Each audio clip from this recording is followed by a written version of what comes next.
baby. And we are live. You are looking live from Kansas City, Missouri. I'm your host, Brent Musburger, and welcome to CBS, the NFL on CBS.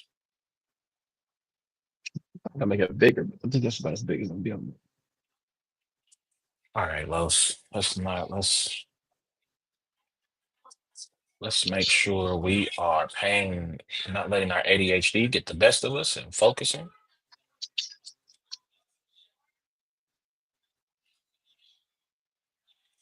Um, Yep, I think my mouse died. Well, it didn't Mm. die. It's just acting goofy. I don't know why I can't scroll up and down.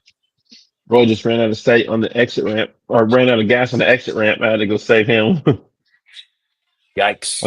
on 75th Street at 5 o'clock. Man, I'm trying to Yeah. think. I used to have an Impala, my gas gauge broke. And so somewhere hmm around like the halfway mark, the gas gauge it would swing from empty to full. So I never knew how much gas I had left. Oh yeah, that's wild.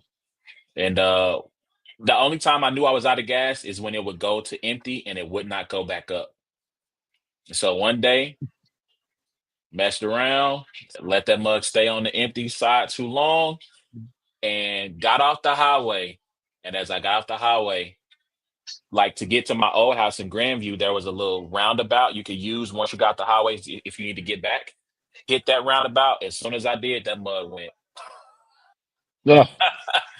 I had just enough gas to coast, and thankfully that gas station was really small. Only had 4 pumps. I had just enough gas to get to that gas station, pull up to that pump, and fill up.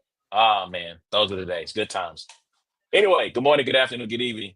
Good evening, no matter where you may find yourself as you listen to this and you're tuned into the only sports podcast for brains and bars. It's a black and white thing featuring A1 and A Ward. I apologize for the late start because I did. This is why I don't announce when we're going to do a show. This is why I do just pop up shows because every time I announce it, something goes wrong inevitably. And at my job, something happened, and somebody had to be the person who cared about if this stuff went right, and I just happened to be that person. So I am A1. You can call me Dan. Someday I might retell the story of why I say you can call me Dan. You can also call me Carlos. Um, you can check out every episode of It's a Black and White Thing by going to the podcast app of your choice, wherever you get the good podcast. Search for It's a Black and White Thing. Same thing for YouTube. Search or look for us on YouTube. Listen, click subscribe, hit the notification bell, get the views up, hit the likes, all the good stuff. Share the podcast. Tell a friend to tell a friend. It's those boys again. Because while I want to have enough notoriety to make money off of this, I don't necessarily want to be famous. Yeah. So Yeah. a little extra pocket change from the show is appreciated. But You as don't want. always, We don't want LeBron James tweeting or Instagram posting about us. listen, no, I wouldn't be mad about it. Hey, if you wanted to come on our show and talk a little trash about Stephen A. Smith, and conversely, even though I'm not a fan of how you've been kicking it lately, Stephen A., if you want to come on this podcast and talk a little Right. trash about LeBron James, you are more than welcome to. But yeah, I have decided that, I just the level. So this is no shot at you, by the way. The level of notoriety that you have, I think that's good, right? People walk up to you randomly and say, "Yo, Ward, what's up? What you doing?" Right? Like I've seen you get noticed at we went to Oklahoma City basketball game. hmm Sit down, guy next to us goes, "Yo, this is A Ward." Like that kind of stuff, I'm cool with. But like people tweeting me on the internet just randomly or getting into arguments with supremely talented athletes, that's not really my bag. That's not me. Yeah. So Yeah. anyway, as you can see, I got the homie Ward in the building. What's going on with you, man? Man, doing all right, bro. Doing all right. It's been a long day. I ain't gonna lie. I mean, my days are never like that crazy to where I can complain, but I just feel like it's just kind of been a long day. I've been up all day and been very productive. That's good. But yeah, I started to close my eyes a little bit there about 6:37, 6:40. I was like, might try to go get a little nap in, you know? Yeah, That's yeah. how I was feeling. Boy, I gotta tell you, I gotta stay off of Twitter. why we do this show because you Yeah. like. So I just want to say, and maybe there's going to be more of an explanation.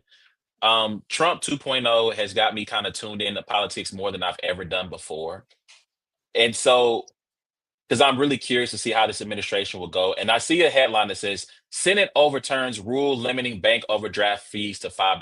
Like, why? Why would you do that? Not that I'm in a space where, I'm overdrafting these days, 20 mid 20s me, this was like, bro, like I would be really, really upset about this mid 20s me. But like, bro, like why? Why Yeah. would you do that? Anyway, um, but yeah, I hear you, man. Like tomorrow's is my off day, even though I'm going to be very busy during my off day. But I'm excited that at least when the alarm goes off at 6, I'm not obligated to move. It's not that I move anyway when it goes off at 6, but Yeah. I don't feel like I don't have to tell myself, okay, you got like 15 minutes to lay here and now you have to get up. I can at least Yeah. ignore that feeling for a little bit. So anyway, we got an interesting show lined up for you today. Couple of topics we want to get into, and this is the start of, I think we are 4 weeks away from the NFL draft, or maybe three at this point. Yeah. But we're going to do this. We did this last year. I thought it was pretty cool. We're going to go through mock drafts, select, not who we think they'll take. We're not doing any prognostications. This is what we would do if we were the GMs of these teams. But before we get into that, I want to start by, because this is the hot topic of the day, and we'll kind of jump into a little bit about use this as a springboard to talk about battle rap. Obviously, shout out to Chilla Jones, Shark Tank. Is Shark Tank. My brain is fried. Takeover Battle League. Takeover Battle League. I think Shark Tank might have been one of their like events. Shark Tank was actually Chilla Jones's first league, and I think it kind of gradually evolved into Takeover Battle League. Okay, thank you for connecting the dots for me. But Apollo's coming up, so Ooh, we're going to use this topic to springboard into Apollo. Talk about your battle versus New Jersey Twerk and the card overall. So if you haven't, somehow you've been underneath the rock, you don't know what's happening. Stephen A. and LeBron James, this saga continues, unfortunately, for the rest of us. right. LeBron, one, he gets on some, maybe it was Pat McAfee, which, we understand why he did Pat McAfee. It's not just because he happened to be in Indianapolis playing a basketball game. It's because Stephen A. hates Pat McAfee. So he does the Pat McAfee show. He gets on the show. He talks trash about Stephen A. Smith. Trash may be a little harsh, but he does crack jokes at his expense. He talks about all of the back and forth that they've had.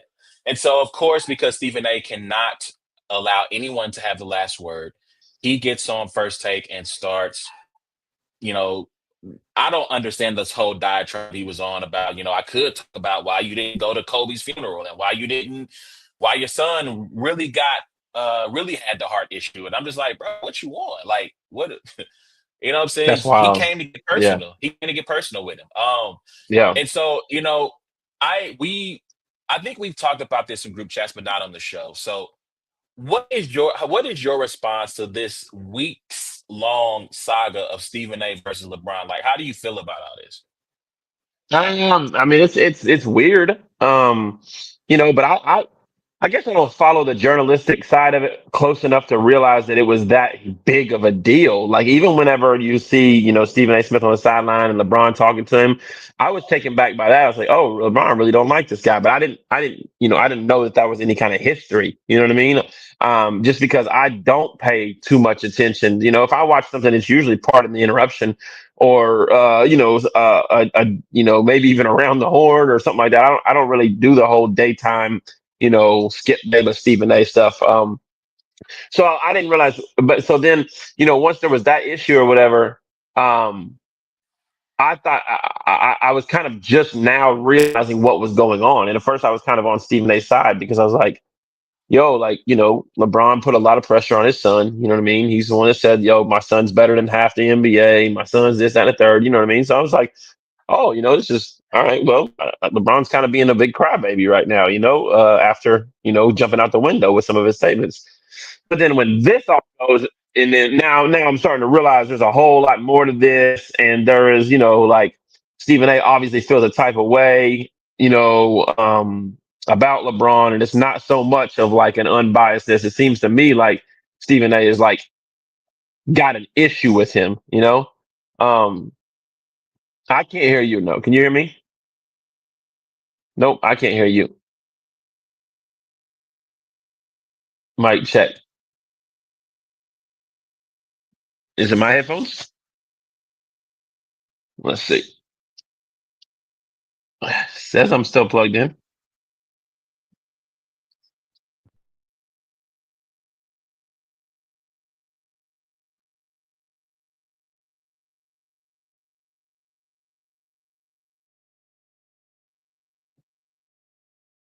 Check, check, check. Mic check. 1 2 1 2. It's on your end. Yeah, I can't hear nothing. Oh, nope. I can read your lips. That's it. I can't hear you.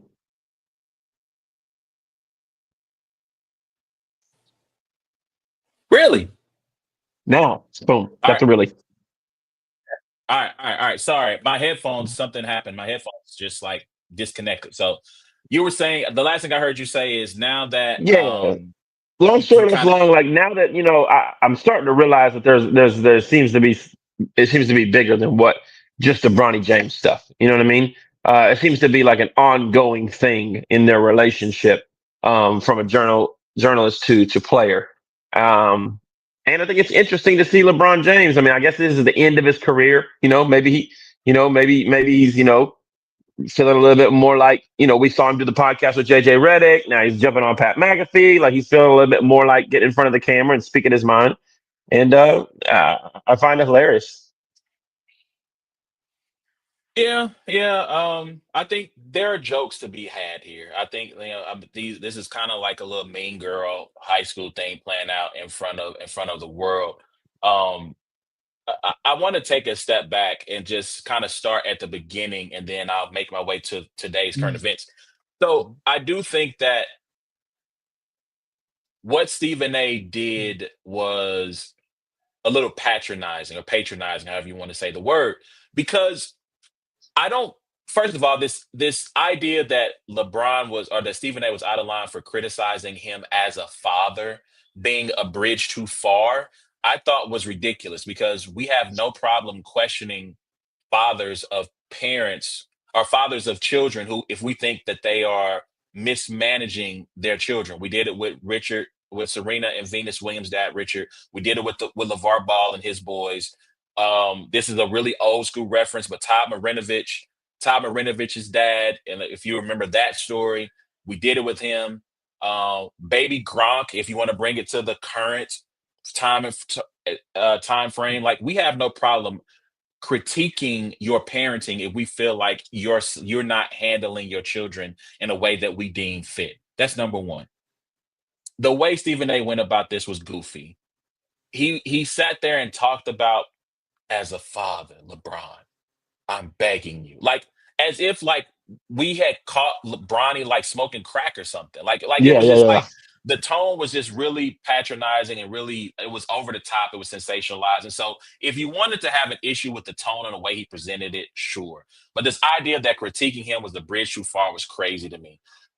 You know, when LeBron confronted him, fine, you feel away. When you feel away, however you choose to confront somebody, that's your business. I'm not here to critique that. And even Stephen A's initial response of when he first got on first take and he had the hush tones and man, I really, as I understand I was dealing with the father at that point, which Yeah, yeah. duh, because that's how this whole Hmm. thing started. But then he went on Gil's Arena. And I think he might have did his podcast before Gil's Arena. And the change in tone was like, bro, you weren't talking this spicy when you were sitting on first take. Like, I don't know what happened. And he tried to claim that seeing him talk to Richard Jefferson and saying, well, it really wasn't about Bronny, it was about me, which again, we knew this already.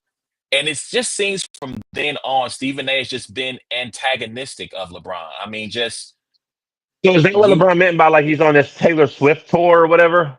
Bro, he was on Gil's Arena. He did his show. He was on Fox. Was it Fox News? He was on Fox News talking about it. He went to like 4 or 5 different platforms rehashing the first event at the game and just kind of talking Hmm. about it. And like I said, in certain places, he was kind of turning up in ways where it was like, well, when that man was in your face on the court, You This is weren't. not the. You weren't. There wasn't that energy wasn't there. Yeah. And it just kind of went on and on and on and on of him talking about it. And so yes, that's what LeBron was addressing. Um, Gotcha. and so again, like I just one, if you felt that you were right, Stephen A, it did not matter that the head of CAA or William Morris Agency or whoever or that Larry David was sitting courtside.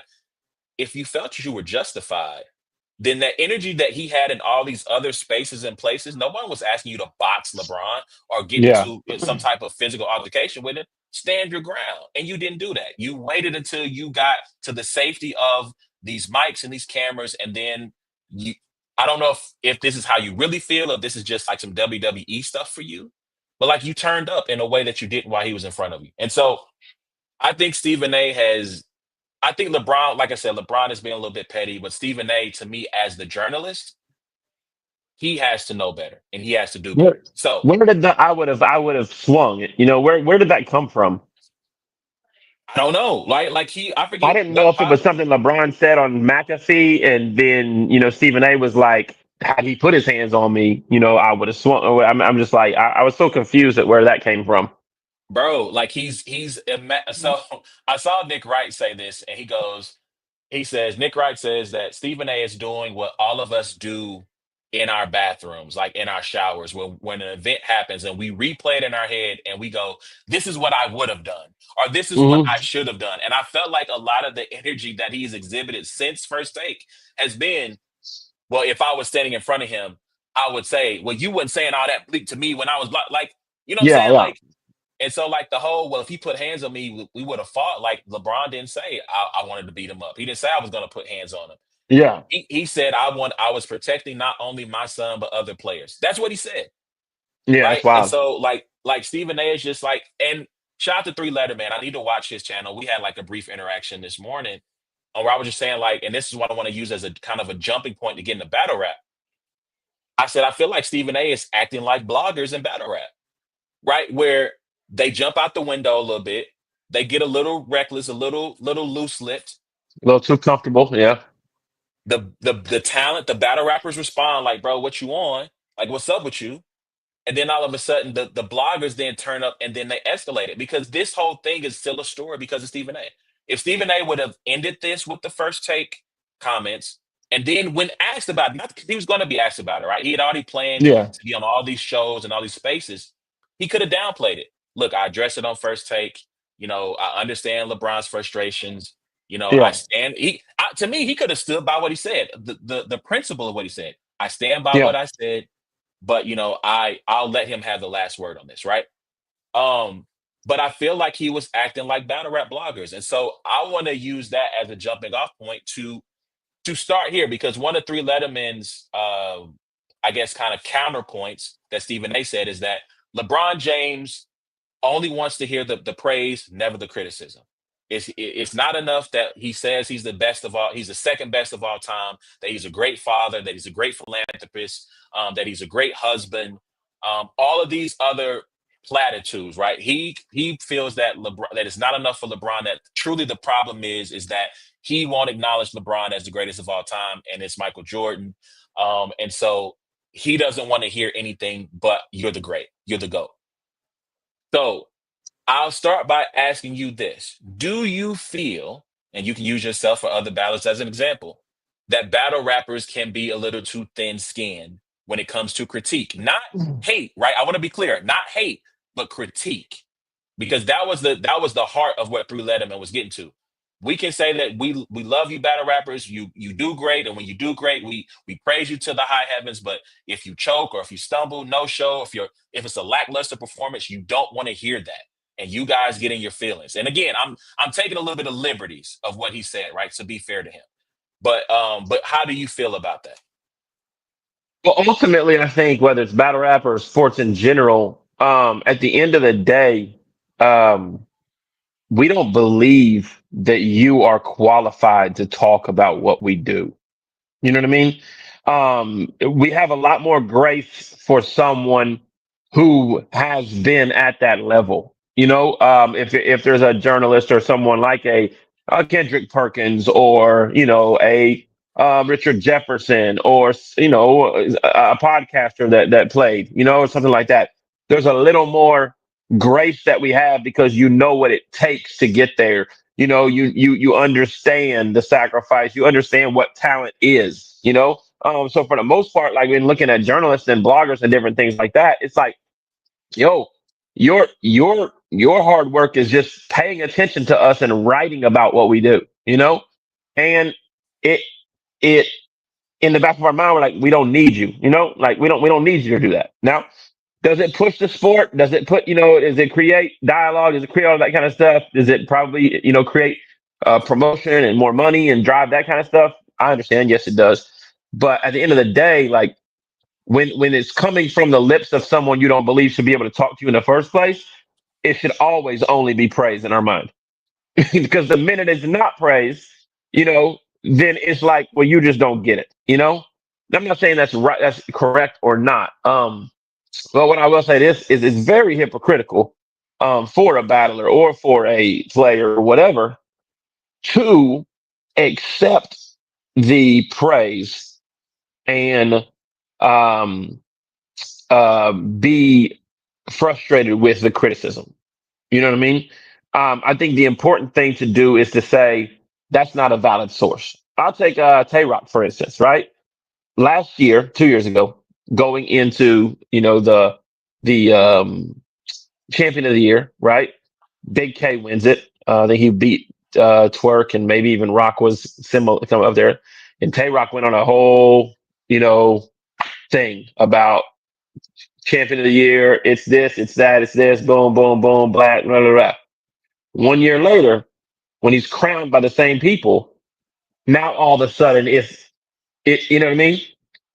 How is it that I look at a panel or I look at a group of people and say, when you had it this way, you were completely wrong, but when you had it this way, you're completely right. No, I either trust that you can actually, crown me just as much as I trust that you can. You know what I mean? And so that's when it becomes hypocritical. It's just like, you know, so for the most part with me, when I'm second like paying attention to a blogger and maybe I think to myself like they don't get it, they don't watch battle rap the way I am, whatever.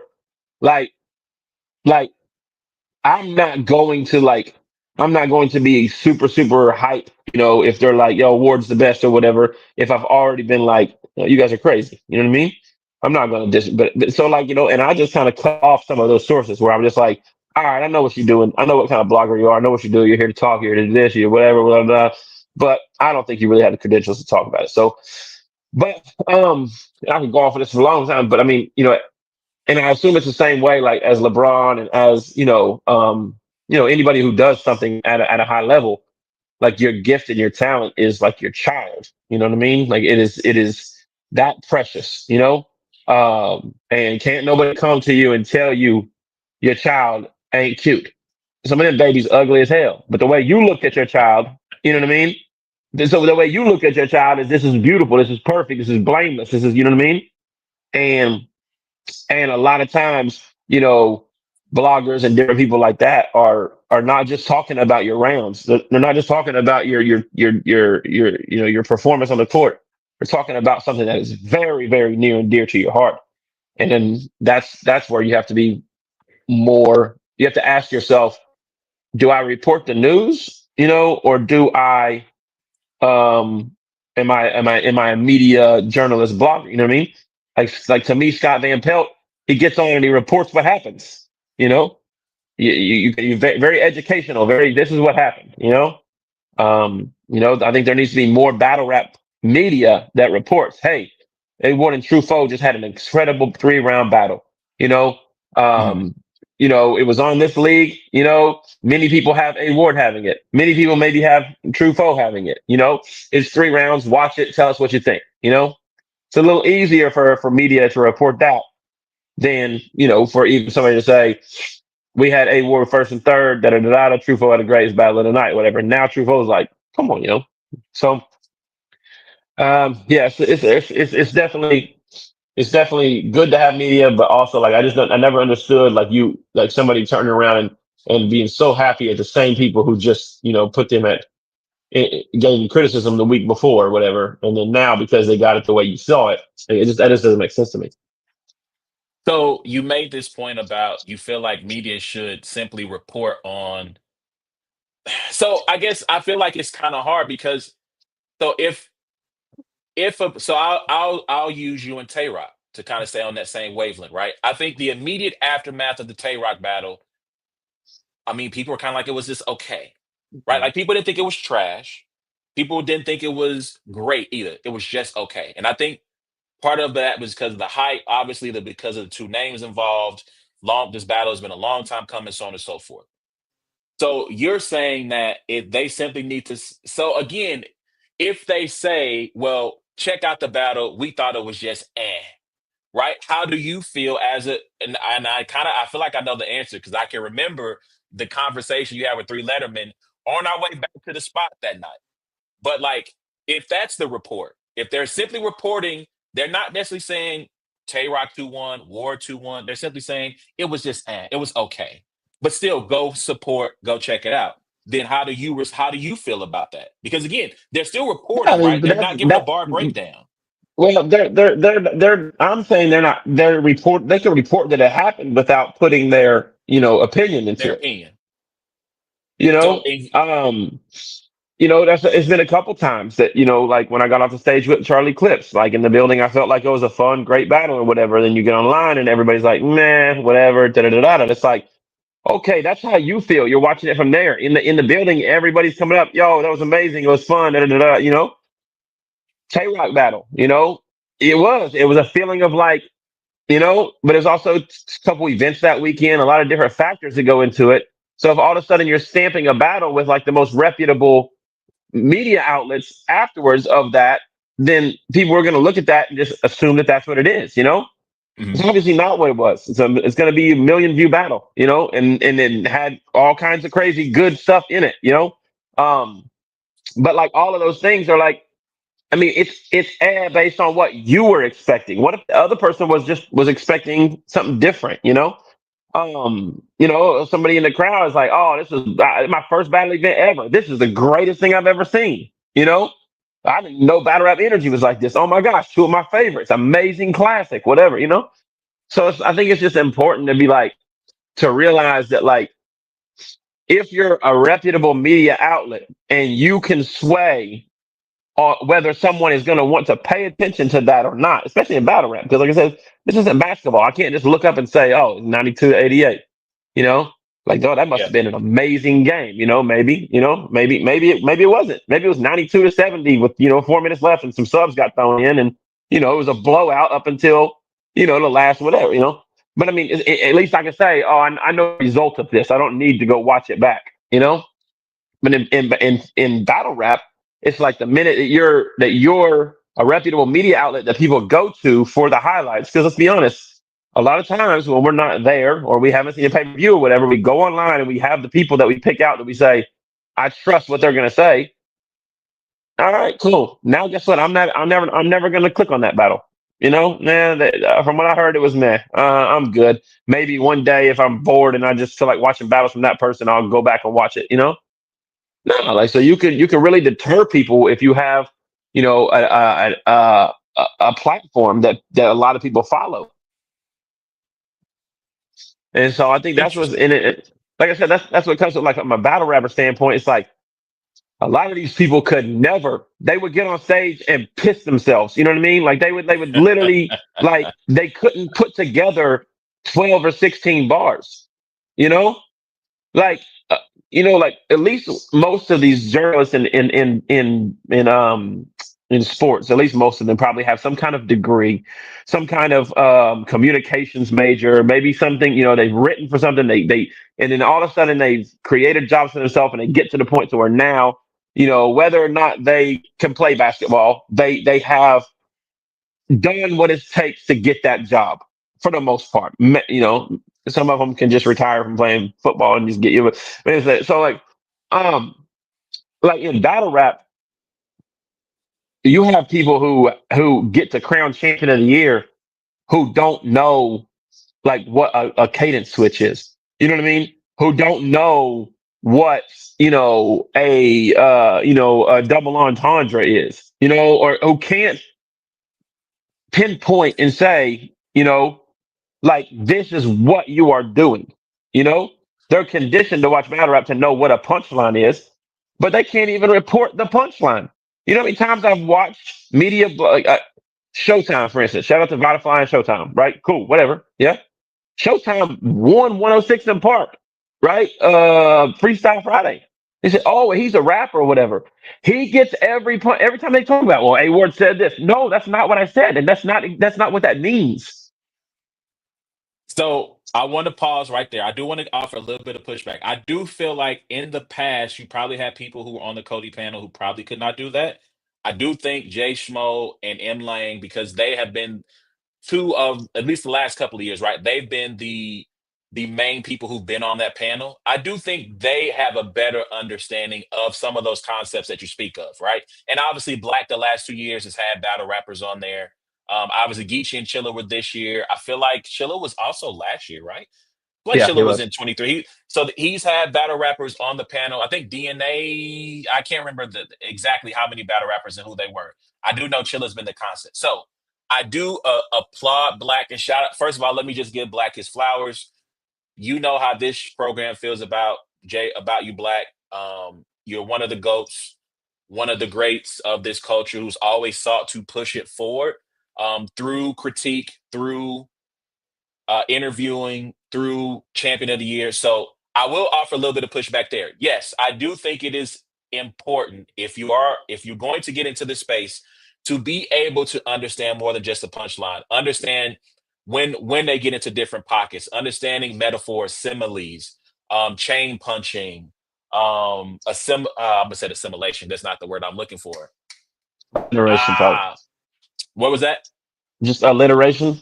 Alliteration. Thank you. Alliteration, right? Hmm. You want to be able to understand some of those concepts so that you can break it down. And so that you can be a little bit more informed because there are battles I watch where someone will say, oh man, they won because they were punching, right? They were punch heavy, the punches landed, so therefore they won. And I'm like, well, you can feel that way, but this other person was they were rapping. Like there was Hmm. just the multis were just on top, the rhyme schemes, the patterns, and the punching, right, was really nice. Maybe it wasn't at the same rate, maybe it wasn't as heavy as this other person, but you have to take all of that into account when you try to pick a winner and a loser. And as someone who sat here on this program and critique battle rappers, you're right. My father asked me the other day, yo, did you battle rap? You ever battle rap? No, I cannot battle rap. Yes, I can rap. I can put words together.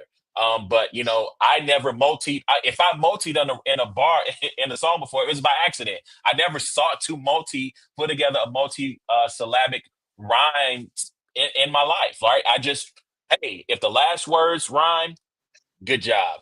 Right? So I mean, but I also know what sounds good too, in both a technical sense and in a Yeah, yeah, just a yeah. simple what I find to be enjoyable. So I do think that it is possible for someone who doesn't do it to critique. Because to be honest, right? I listen to battle rappers talk all the time, and not just battle rappers, but I listen to retired athletes talk all the time. And I go, "What are you talking about? What are no disrespect, because I do appreciate the platform, but like Gil's Arena is like to me, when they say a broken clock is right twice a day, that describes Gil's Arena because every time I see a clip, I go, "What are y'all doing? What are y'all talking about? Y'all sound crazy." Right? Mm. And so while I will listen, right, to a battle rapper or an athlete or ex-athlete or even current athlete, right? Talk about their craft, talk about their game, and I will have an appreciation for that. To me, I'm not Skip Bayless, but I'm also not going to just simply back down because, well, I played the game. Okay, Yeah, that's yeah, cool, but you can also be wrong. Like even though you yeah, played the game, you can still be you that doesn't yeah. make you infallible. You know, No, so yeah, I do think there's space for both. I think there's space to have people offer critique, but I do agree you need to be up. You can't just simply be tuned into punches or it's tuned into a preference. So street talk, right? Real talk rounds. People have preferences for anglers, right? And so if someone is going to be angle heavy for 3 rounds, and you simply going to pick them because, well, enjoyed their angles. Forget about whether it was true or not, right? Because I mean, there's battle rap is so nuanced that Yeah. it's never simply a black or white thing, but right? It's never simply black or white. There's a lot of gray there. And so I just think if you're going to get into this space, one, you have to have a love for this. You have to have an appreciation for the people that you cover, which I do feel at times is lacking. I think as from a battler standpoint, you have to understand that yes, you guys are immensely talented, and what you do is great. But some of these bloggers, again, I'm going to point out a Three Letter Man, a Jay Black, a Let's Talk Battle Rap, Jay Schmo, M Lang. I'm going to mention Black Compass. Black Compass has had a, has had controversy within their ranks throughout the years. Even someone like Angry Fan, right? All of these people have had high moments within the culture. They've had some low points at certain parts within the culture. But if as a blogger, whether you have done this at a high level, small level, or at all, you got to have an appreciation for the people you cover and understand that you are here to push this culture forward. You are here to take this beyond just the people who enjoy this, but to the casuals and to the people who has never heard of this before. And so I think I've referenced this before on the show. You had the compliment battle with Chef Trez, right? And you have I forget which round is it, the he's so nice I won't I don't feel comfortable saying anything behind his back, right? That went viral, right? That's the one that went viral when they posted it. And so I had family members, now people who know who you are because of our affiliation in this show, but people who've never seen you battle before go, yo, they're hitting me up saying, this is hitting my feed, right? And so when things happen like that, or when Hitman drops an album, or when Bill Collector releases a movie, Shotgun Suge, and his like we as and I'm involving myself in this, even though I don't consider myself a blogger, but as a fan of the sport, we have to do everything we can to praise you guys to the high heavens. And when you guys have not met the mark, because I do think for someone like yourself, the standard is high, right? So if A Ward battles Trufo and it is not an A Ward that we are used to offer that critique, but don't simply offer that critique in a heavy-handed way, which is I think is the issue. Again, to go back to our beginning of this subject, that was the issue with Stephen A. He could have had his critique, but he was too heavy-handed. He went too far in trying to be an entertainer. And I do think if you get into this space, there is a fine line one has to walk between information and entertainment. And I Hmm. think if you're going to get into this blogging game, you have to, yes, you're going to have to be entertaining if you're going to get people to watch your Well, channel, but you also have you, to be informational. I mean, when I talked to Acho, he told me all the time. He said, "Ward, I'm here to make good TV." Like and that's his job. I mean, we a lot of people's favorite Will Ferrell is Anchorman. You remember Anchorman? Like, and they literally just are going back and forth on ratings, news rating. Who's got the highest news ratings? You know what I mean? Like that's the chase. Like the chase is all money driven, all popularity driven, all how can we get the most views? You know what I mean? And so um, when it comes down to it, there's a compromise on everything. It's like, yo, I might be saying something about Justin Herbert that I don't necessarily fully agree on, but we're gonna go with this because it's gonna get the trending topics. It's gonna get the people riled up. You know what I mean? Yeah. Um, and the same goes for battle rap, and that it's just tough because it's like, yo, we know it's popularity driven. We know if you want to push, this person or you want to push that person, that's the even bloggers, they know if I interview, or talk about Hitman Holla, then I'm gonna get more views than if I just go talk to, Hansel after he just gets done with a clip. You know what I mean? And it's like, yo, like you have to find a fine line for people to respect you in reporting, what that was going on in the culture, and just, what do they call it now? It's called farming. What is it? Something farming, like Engagement farming. engagement Engagement farming, farming. and it's just kind of like, like, and the one thing I'll say is, even though I might look at a media member or whatever and say, you know what, you still don't get it, or maybe I disagree with them. The best way for me to be okay and accept criticism is to know that you put the work in behind the scenes, in watching and in paying attention to what goes on. You know what I mean? Because if somebody comes on here and it's just like, all right, Ward, they won. You guys do a podcast show or whatever. Yo, Ward, how do you feel about Alex Ovechkin getting ready to pass Wayne Gretzky's total or whatever, and now all of a sudden I need to have some kind of knowledge of how long it's taken Ovechkin or points per game or anything, and I can't even give you any of that because I haven't watched it.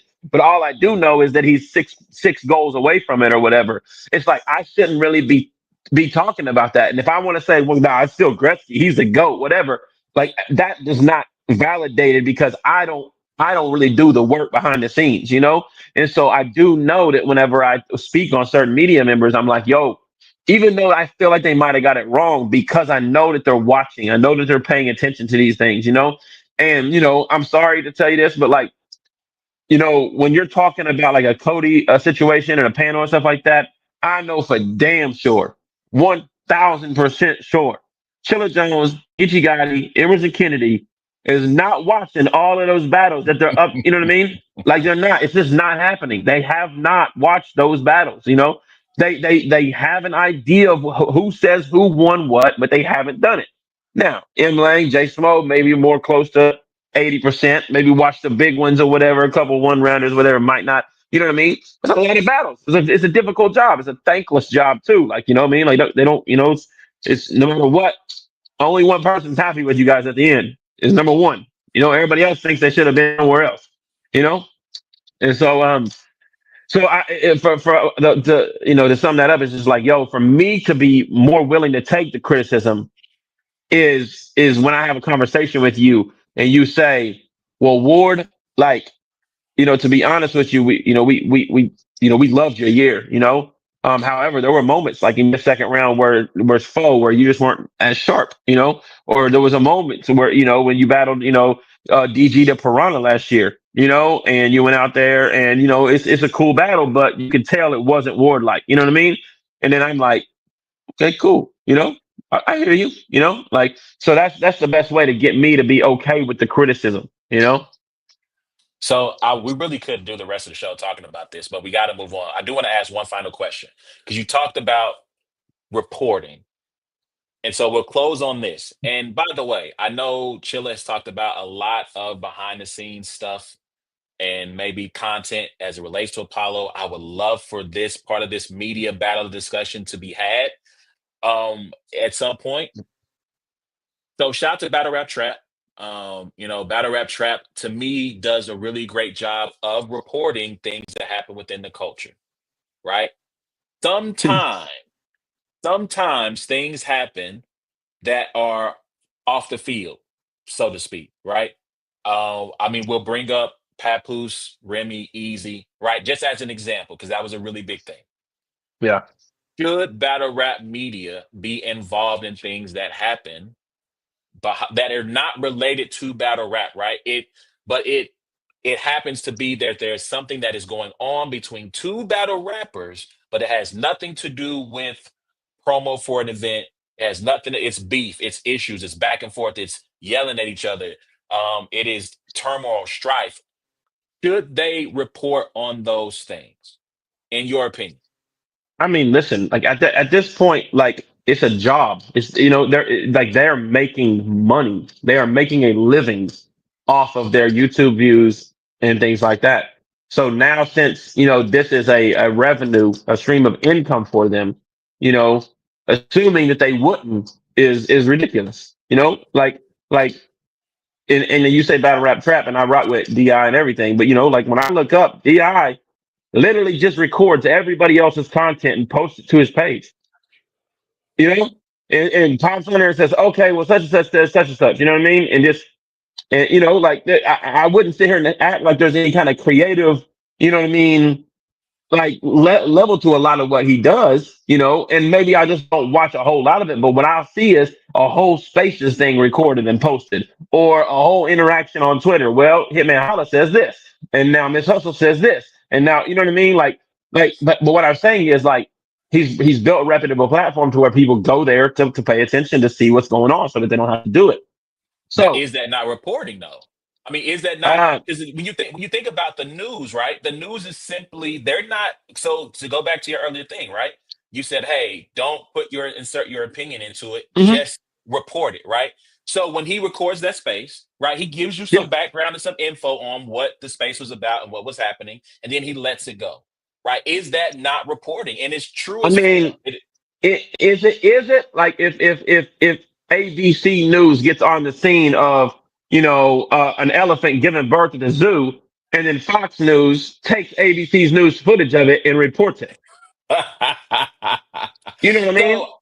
well, I think that's the internet, though, right? Like that is the internet in and of itself, right? And that's what happens when you don't have these things happening in a controlled space. The internet is like the wild, wild west. So Yeah, you yeah, set yeah, up shop, and then people show up, yeah, essentially, right? But because in that scenario you just listed, yes, this elephant is giving birth is making news, but you also have, and I mean, the scenario still holds true. You have battle rap trap showing up. They're getting the audio. They're posting. They're taking what they feel are the best content. You have maybe Cola. I know he's kind of in semi retirement right now, right? But Cola or Black Compass shows up. They get the audio. Yo, they was talking. I'll use Polo. They was talking crazy in the spaces. Here's the background. Boom. Listen for yourself. I mean, that is.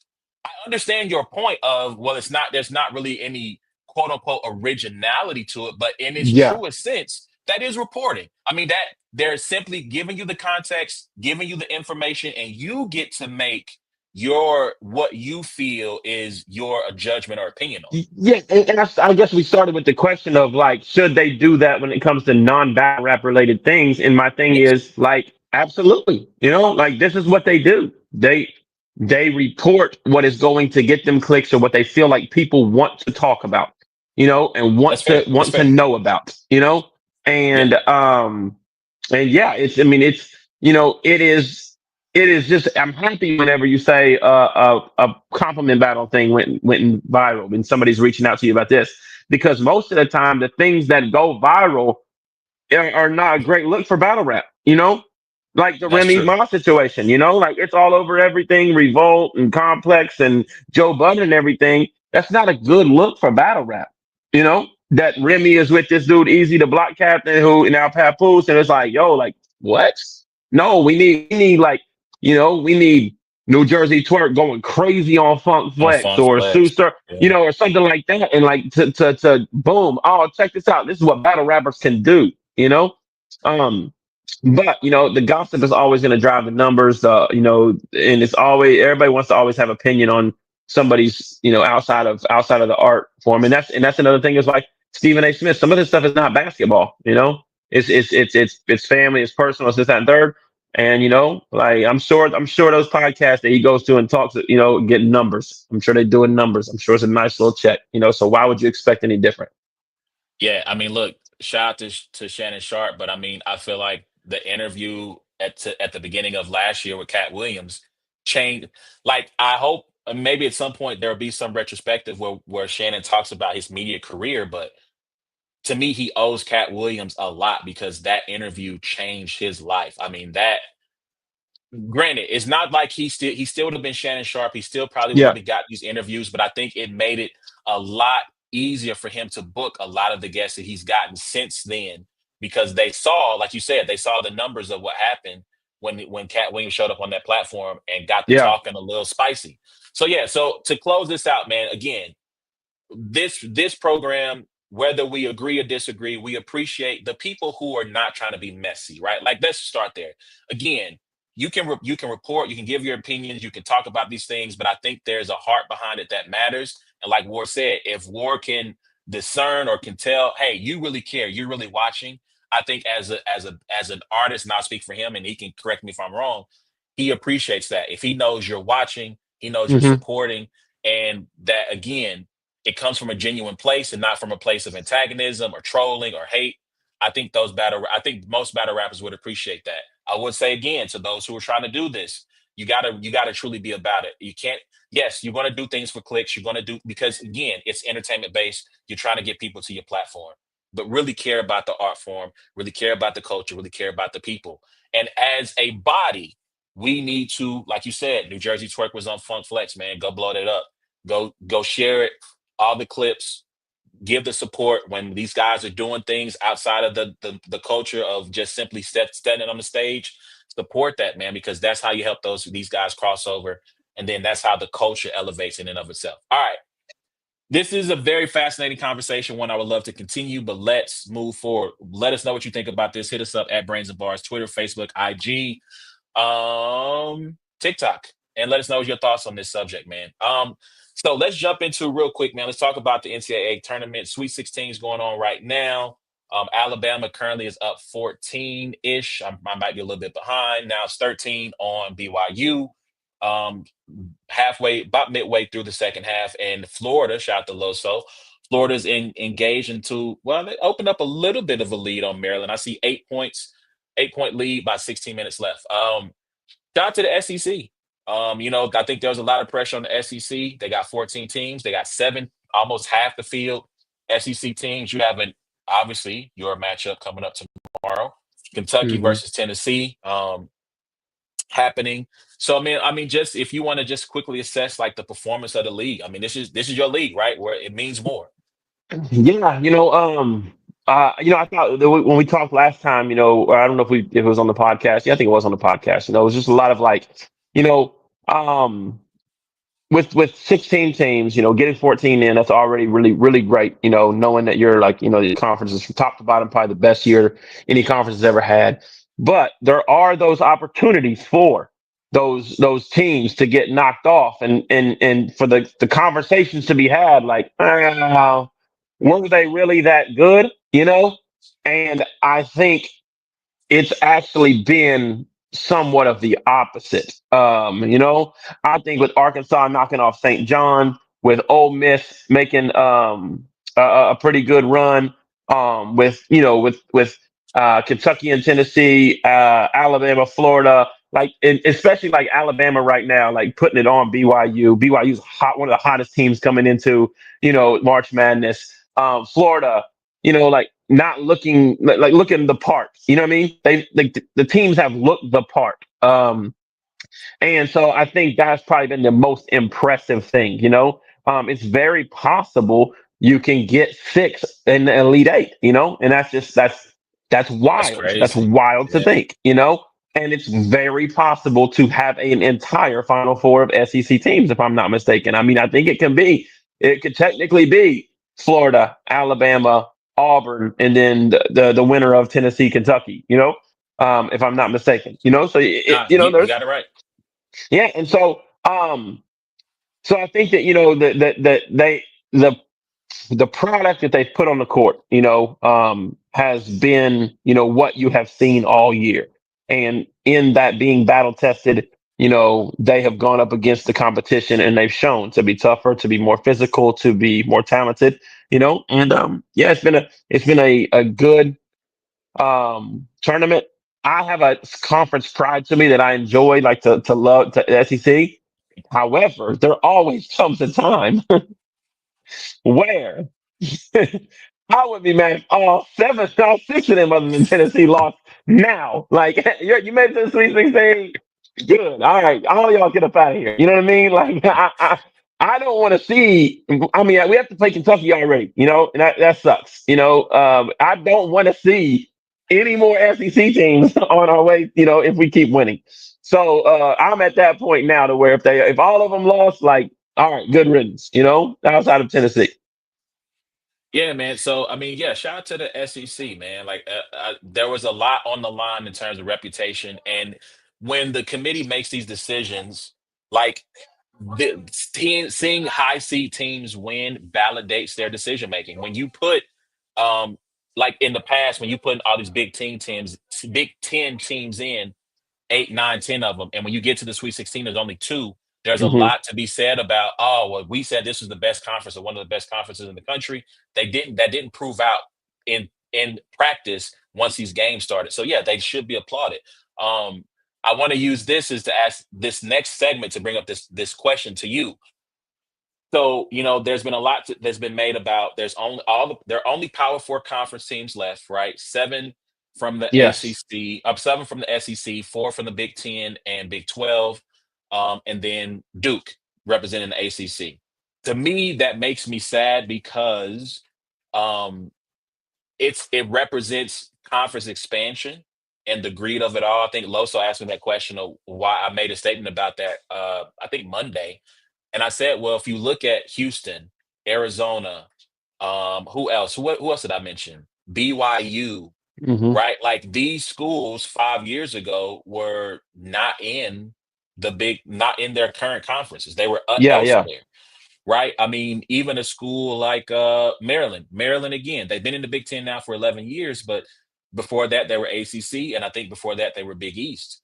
And so when you look at this conference consolidation and expansion, like I think we're going to see kind of this might be our future, right?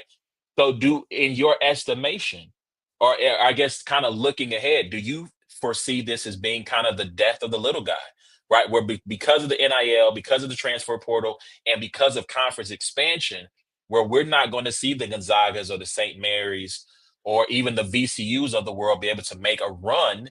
Because one, yes, they may not necessarily have the talent, but also because you're going to have to play two, three SEC teams, right? Or two, three Big yeah. Ten or AC powerful ACC teams just to make it to a Final Four.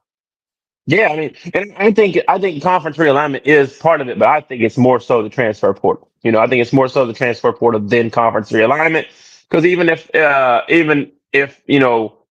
the transfer portal wasn't as it is used today, you would still have some of these guys that are making a name for themselves in March Madness. But what's happening now is when you have a Wichita State or when you have a VCU or when you have a St. Mary's, they're losing because the team they're losing to has their point guard from the year before beating them. You know what I mean? And it's just like like you get that 1 year window for because your best players will be playing on Arkansas, on Iowa, on Purdue, on Alabama. They will be playing that next year. When you look at right here, Walter Clayton played for Iona. What just 2 years ago. And you Hmm. you have these guys. And you sit back and you think like, yo, a lot of those guys that we remember from the late '90s, the 2000s, the 2010s, or whatever. A lot of those names that we remember, that came in and dominated in March Madness and made a name for themselves or whatever. Like that would have never happened if we had the same transfer portal rules because they would have, after their freshman or sophomore year, they would have been playing for somebody else. And it does suck. It does suck. However, um, we talked about this before. The George Masons and the Florida Atlantics and some of these other teams getting to that Final Four or getting to that national championship. Yeah, is it good for basketball? Is it good? Like I think we want to see Auburn and Duke or Florida and Duke or Tennessee and Houston. I think we want to see the biggest, baddest, and best guys playing against each other in these Elite Eights and Final Fours. Those Cinderella stories to me are cool, but once you get down to that Final Four, like I think what we all want was we want four amazing fan bases with high caliber guys playing against each other for a national title. Yeah, so I want to share my screen real quick, and I want you to see this. I don't know if you seen this floating around, where you try to I saw this, but I guess. didn't know what it was. I didn't know what it was. So these are the 16 teams that are left, and Okay. you have to try to put together based on their starting five, what team is which, right? Okay. So So I hold on. don't So we starting five. starting five for all Sweet 16 teams, right? So obviously this is Duke, What is right? the okay, so that one's Duke because that's obviously but one guy for Duke played with what's that, Coastal Carolina? No, that's Tulane, Tulane. Tulane, Okay. Tulane. Yes. Okay. Let me And so then that one's see. the next one is Arkansas, right? I'm gonna go full No, it's screen not so hopefully you can Arkansas. see it. The next one next to Duke is It's Arizona. It's Arizona. That's Arizona. Caleb It's Love and Arizona. that's Tobe Awaka. Okay. Yep. Then we Yep. got BYU. Yep. I have no Um, idea who this is. None. this one over here, yeah, that's a tough one. We know which one is Houston and Purdue.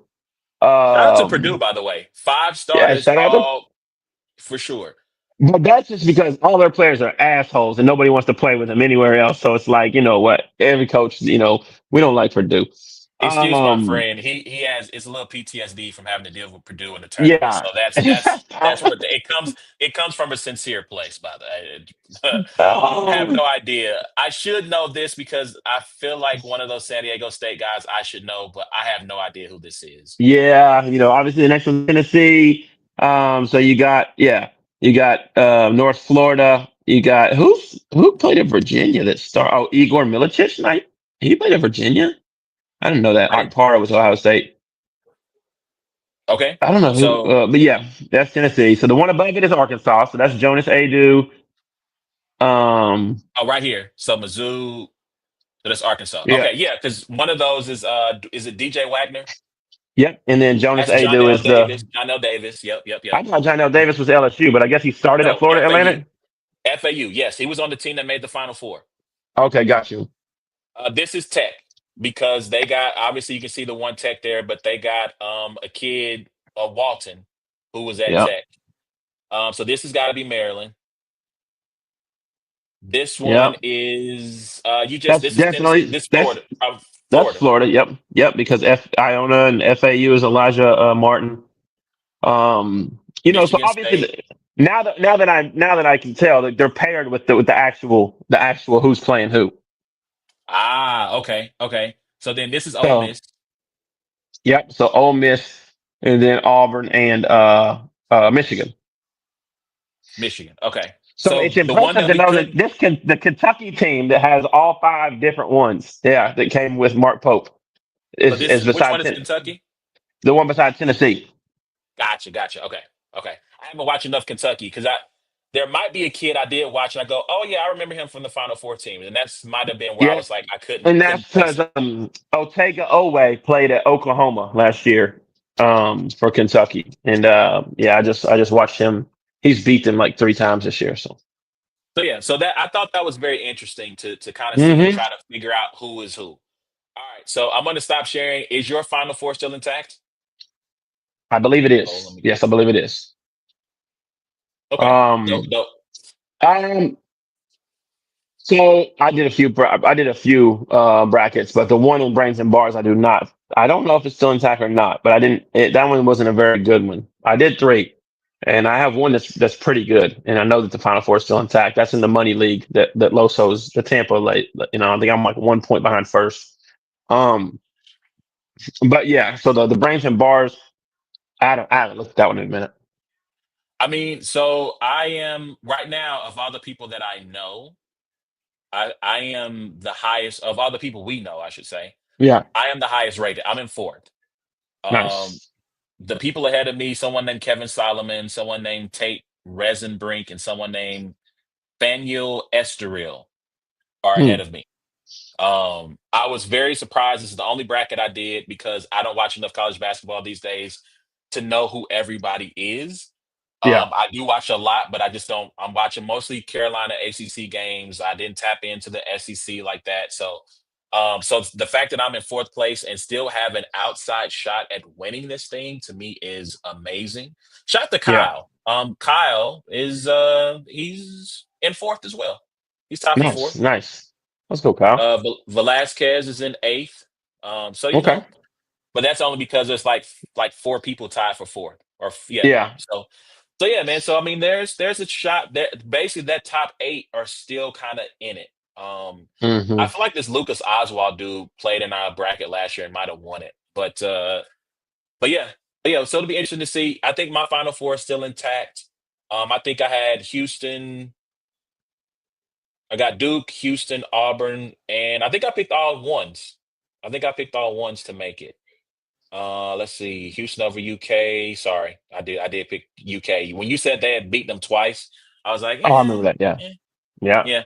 I got Florida going because Florida's my national championship, and yeah, Hmm. I got all no all ones making it to the Final Four. So we'll see, So man. Let us know what y'all think, man, because we need to jump into this last topic so we can call it a Alabama has night. hit its 22nd three-pointer of the game That is and now crazy. has 97 points with 7 minutes to go. That's unbelievable. That's unbelievable. And It's I a know tournament Florida's record. I think that it popped up just now. So I mean, I watched right as I was getting ready to we're getting set up for the show. I was kind of watching it, and I mean, they were. I think through like the first 10 minutes, they had hit. I think they said they had hit as many threes in the first like 10 minutes as they had done in like every game, but like nine, which Yeah, is kind of yeah, crazy to think of the pacing they were on. And Florida's up yep. 9 right now on Hmm. Maryland about halfway through the second half. So, Hmm. last thing, we did this last year. I wanted to do this year because I thought it was a pretty cool thing. We are going to do our mock. We're going to take the 4 teams a week. I think is what we did. Um, Maybe it was 4 or 8. We might have to pick up the pace. I can't remember. Honestly, I thought it was 4 a week where we talked about what we would do if we were the GMs for those teams. So I want to get into that right now, and we can close out the show on that. So let me share this screen one more time and my draft simulator. So I think to me, this is a very interesting draft. Let me just say this real quick though, and I'm going to clip this. Actually, I'm going to stop sharing for just a second, Hmm. and I'm going to ISO myself because I want to say this, and then you Yeah. can react to what I say. So the San Francisco 49ers have 11 draft picks, I believe, this year. The from the reporting I've heard is that they plan on using all of those picks in this draft and potentially all of those players making the team. Um, they have a pick in the fourth round. It's pick 113. If Jalen Milroe happens to still be there at pick 4 and the round 4, pick 113, I would love for the 49ers to take a shot on him and potentially develop him. Now, this might be pie in the sky thinking on my part because I've seen I asked Grok, like where do you think Jalen Milroe is gonna go? And I saw a tweet saying second round, maybe third round, which I'm thinking if you take Jalen Milroe in the second round, you believe that he could start for you. And I just don't think that you should have any expectation that Jalen Milroe can be a viable quarterback for you within the first 2 years. Maybe he proves me wrong, right? Because your boy from Tennessee, And then Hooker or Josh Dobbs? no, that just got Joe Milton. Joe Yeah, Milton. Milton was tearing it up in preseason. And people, I mean, there was rumors that he might get traded for. So again, San Francisco, do your due diligence. And if he's there, I would like to see you guys go after a quarterback because I do think you're about to give Brock Purdy $50 million, which I think is a bad idea.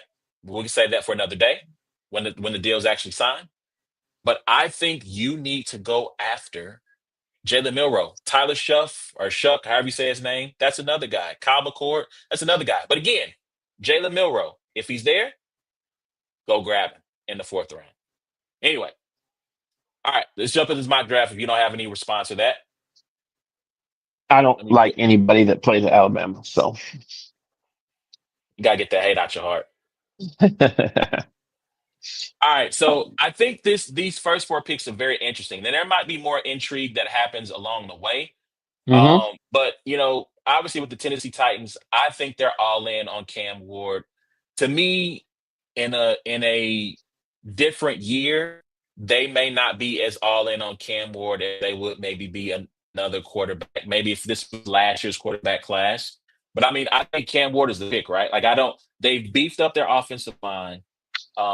I mean, maybe Abdul Carter because they let Harold Landry walk, and I don't know what they have coming off the edge. But it's got to be Cam Ward, right? Are you in agreement? Yeah, this. Yeah, I mean, the Will Levis experiment is done. It's a wrap. I don't believe that there's that you can't wheel him out. You can't wheel him out onto the field again. Um, Bars. so yeah, so I think that the Cam Ward pick is, and I think he's to me clearly. I think he's clearly better than Shador Sanders. Ooh, clearly better. That's interesting. That is Hmm. interesting. So I want to share this play here. I'm going to switch tabs so you can see this play. This is insane. Now this is Tyler Shuff, and I don't know what happened here. Yeah, Like yeah. it. I thought it was Will Levis. I thought we were watching Will Levis. No, it's not. And Oh, so, I granted, you don't want to judge someone off of their worst moments, right? But Not to say, but I mean, like, bro, I would love to know if I was a quarterback who or a quarterback coach or offensive coordinator, head coach, and I got him in my room, and I'm going to go, hey, what happened here? yeah, yeah, Talk me yeah, through yeah. that Talk to play me. because that's Talk to crazy. me. That's crazy. But yes, I agree. I think the pick should be Cam Ward, even though in 15, 20 years ago, these guys would be second, third round draft picks, but it's a different time, a different day. Yeah. So yes, I agree. Let's go Cam Ward here. Now, this is where I think the draft gets truly interesting. Hmm.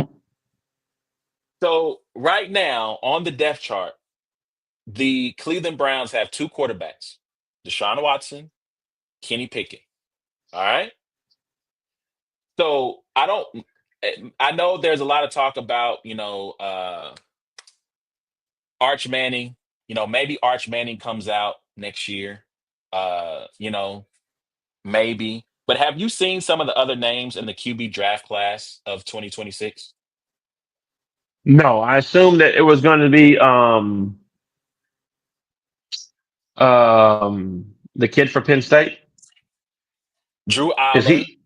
Yeah. is so I'm on a site called NFLDraftBuzz.com. Oh, and what's the name? The kid for LSU, right? Let's see. Garrett Nussmeier. They Yeah. got your boy Nico. So this site has, according to them, has Nico as the number two ranked quarterback on their particular board. Drew Aller is three. Other notable names that you've heard of: Lenore Sellers, which I didn't know that he was already in his second year at South Oh Carolina. yeah. I Cade didn't either. Klubnik at Clemson. That's rough. Oh Lord, it Sam went downhill Levitt. fast.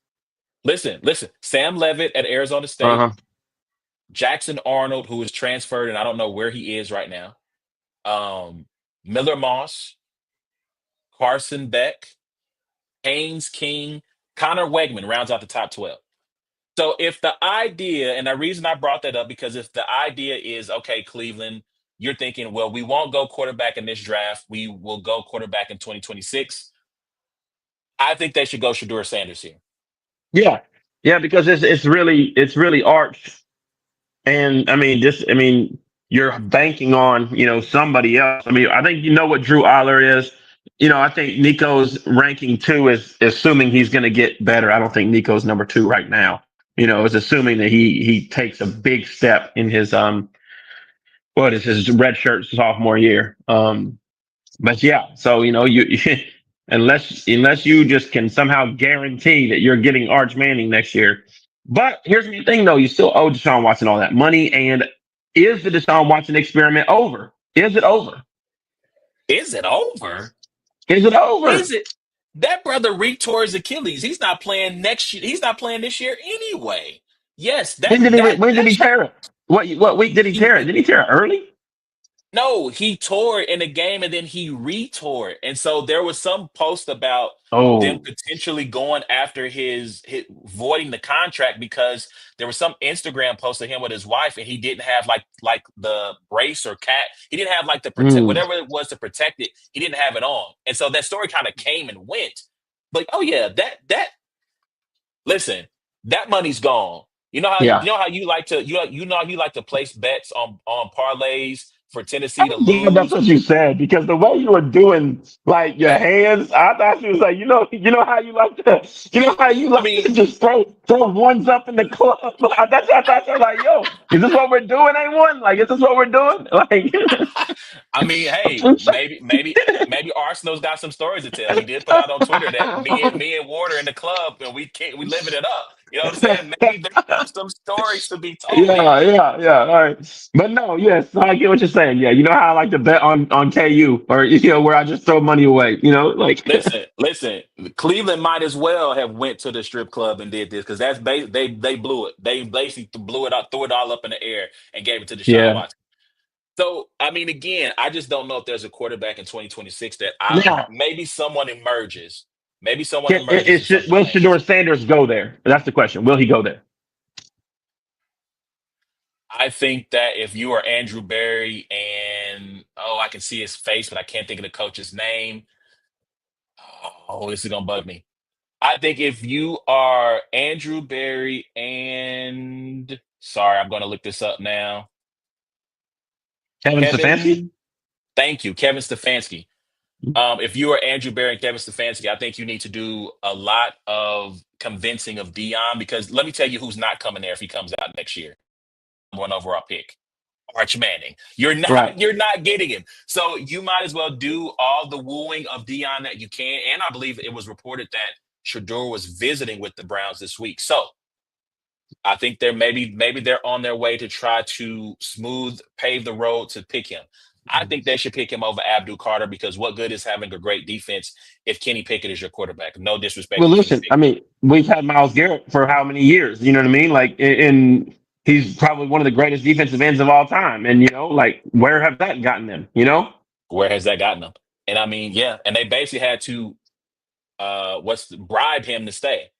Essentially, is Yeah. what happened. So I think the pick is going to be Shador Sanders. That's that. At least if we were the GMs, that would be the decision we would be making because I just don't know what exactly. And I don't necessarily think that Shador is going to be an upper tier quarterback talent wise. I do think if you put the right team around Shador, I think you saw it at Jackson State. I think you saw it at Colorado. When he has time and talent, he can make things happen. He just got to learn how to get Yeah. rid of the ball when things Hmm. are not there. And same goes for Cam Ward too, by the way. Cam Ward holds onto the ball way too Yep. long. All right, number 3.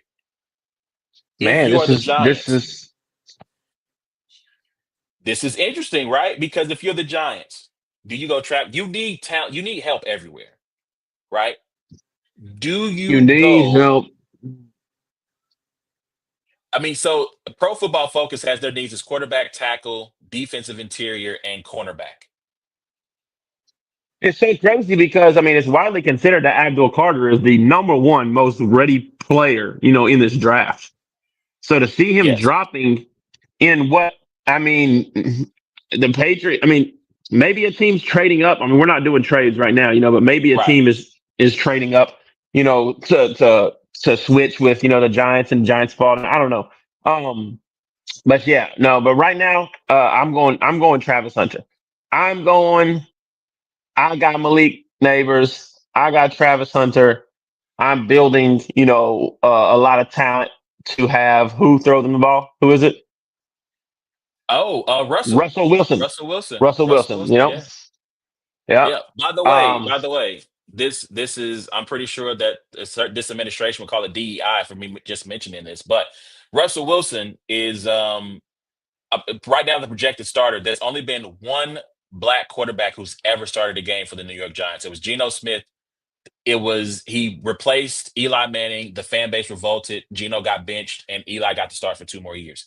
So they're going to be starting a black quarterback this year, unless something drastic changes. By the way, so yeah. I just looking at their depth chart on defense. I mean, they got Brian Burns on coming off the edge on one side, and Kayvon Kayvon Thibodeau. Thibodeau. Yeah, yeah. I mean, yeah. To me, because you have those two guys. To me, I think the answer is it's got to be Travis Hunter. Yeah. Yeah. Now, if you're a GM, are you playing him on both sides of the ball? Or are you just making him choose a spot? Not. I play him on both sides of the ball, but I'm not playing him as much as he wants to be played on both sides of the ball. Gotcha. All right. So number So 4, last one. So do you Abdul Carter has slipped. You're the Patriots. You have needs all over the board. yeah. Now, Yeah. you went and got Stephon Diggs, right? Even though he's coming off an injury. Hmm. Do you go Territor McMillan? Or do you No. go best player on the board and you go Abdul Carter? Like we stopped the slide of Abdul Carter right here. Yeah. I'm taking Abdul Carter right here or Mason Graham. Mm. I'm trying to But see who they have. listen, they swung and missed on Jalen Polk. You know what I mean? They can't afford. I don't think they can afford to try to grab a wide receiver this early. You think so? I mean, isn't it early to say that about Jalen Polk? It's only his first year. Um, yeah, it's very early because of how bad they are too. It's like what I mean. Like they weren't very good either. So it is definitely early. Now, Speaking first of of how all, I'm bad rooting. they are, Maryland is absolutely terrible. They're getting trapped. So the thing I heard about them is that they have their starting five is really good. They have no bench. Yeah, yeah. Both of these SEC teams are going to end up winning by 20. Random. Travel on that game winner by Derek Queen or nah? If he's on my team, no. If he's against my team, yes. Oh my gosh, that's not an answer. It's not an answer. It was not a travel. I don't think he had possession of the ball when that first step landed. And I'm calling Really? NBA rules. He got a gather step. He took 3 steps, but I'm saying he didn't have control of the ball, and I'm calling it a gather step, even though they don't do that in college. Yeah. So I'm giving him the shot. Um, Okay. by the way, we're rooting against the Patriots for all time because they fired Gerard Mayo after promising him the job and then spent the buttload ton of money to beef the team up. Now they got Mike Vrabel. They went and got Robert Spillane from the Raiders. They went and Yep. got Harold Landry. They Yep. signed Milton Williams. Yep. So I want to give them like a Stephon seventh round Diggs. draft pick. Yeah, yeah, yeah. So Abdul Carter's the pick then. Yep. Yeah, I can't see that. I wouldn't mind trading down, but since we have to make the pick, I can't. Yeah, there's no reason. I forgot to stop this thing. Stop, stop. So here we go. Our first 4 picks: Cam Ward, Shador Sanders, Travis Hunter, Abdul Carter. We'll Abdul. come back. We'll do the next probably 4 or 8 because I can't remember if we were doing 8 at a time. I think I need to do 8 at a time because we're only 3 weeks away. So we might have to Yeah. double up next week. Dang, we'll come back next week. We'll talk about Apollo because that's the one thing we didn't get a chance to talk about because I am interested in talking about that with you. But please remember, you can check out every episode of It's a Black and White Thing. We're going to the podcast app of your choice, wherever you get the good podcasts. Um, like that, not like, you want to share that content, you want to subscribe to that content, give us 5 stars, leave a comment. You can follow us on YouTube, Brains and Bars. Share the broadcast, hit the notification bell, hit the like button, tell a friend to tell a friend. It's those boys again. And follow us on Instagram, Twitter, IG, Facebook at Brains and Bars. Until next time, it's been a black And White. and white thing, man. Y'all have a good evening. We'll see y'all next week. Be easy. Yes, sir.